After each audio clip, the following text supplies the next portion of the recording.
All right, let's design some collar ties. We're going to call this vaulted bonus room.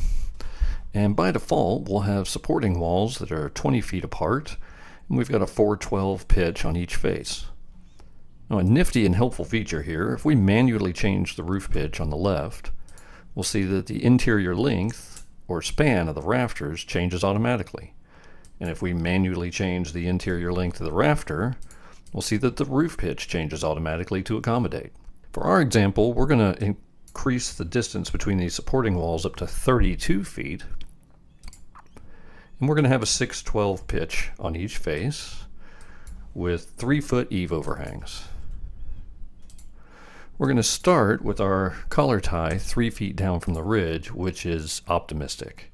With the collar tie that high, we can expect to foster a lot of bending in these rafters. We're going to switch our collar tie up to a 2x10 so that we have enough room for the fasteners into the rafters on each end. And our rafters and collar ties are going to be 24 inches on center. We're going to switch our fasteners from nails to screws, and then we're going to change our rafters from dimensional lumber to LVL since we have some sizable spans. We're going to start with 14-inch LVLs and see if we can make that work for our loads. And for loads, if we come up here to the right, hit our icon here, we'll get to the loading diagram. We see that we've currently got a snow load on by default. We're going to delete that, and we're going to apply our own dead, roof live, positive wind, and negative wind loads to our roof. And we're going to use area loads so that we can input a uniform pressure and PSF, and the software will automatically calculate the magnitude of the line loads to apply to our members.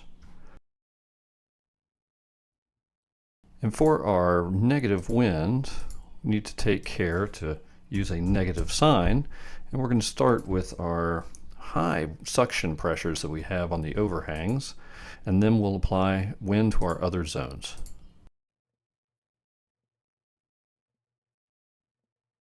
And this looks correct. We have uplift wind in red, positive wind in orange, roof live in green, and dead load in blue. Now we return to our elevation view, calculate, and we find that we're failing in rafter bending by a large margin. There's a few ways to work to address this inadequacy. First, if after careful consideration we find that we have stiff resistance to lateral translations at the tops of our supporting walls, then we can tick this checkbox in the left pane, recalculate, and we see that we're passing. We have changed our bending stress utilization drastically by almost 200%. And while this is a valid and viable structural design, it is not often the case that we would have stiff resistance to lateral rafter thrust forces at the top of our supporting walls. So let's untick this checkbox and see if we can make our roof work without that resistance. First, let's drop our collar tie from 3 feet down to 6.5 feet below the ridge.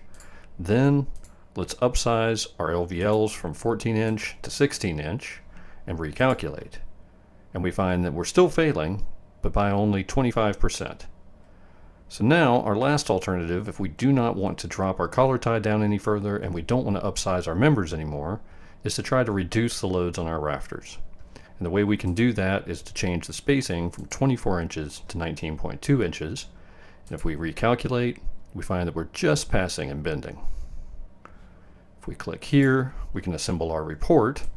And we see by the green badge in the top left that we're passing. And on the first page of our report, we have a diagram, member properties, fastening for the collar tie to the rafters. We have a list of the failure modes with accompanying utilization ratios. On the second page, we have loads, reactions, and then on the third page, we have shear, moment, and deflection diagrams, and then finally, loading diagrams.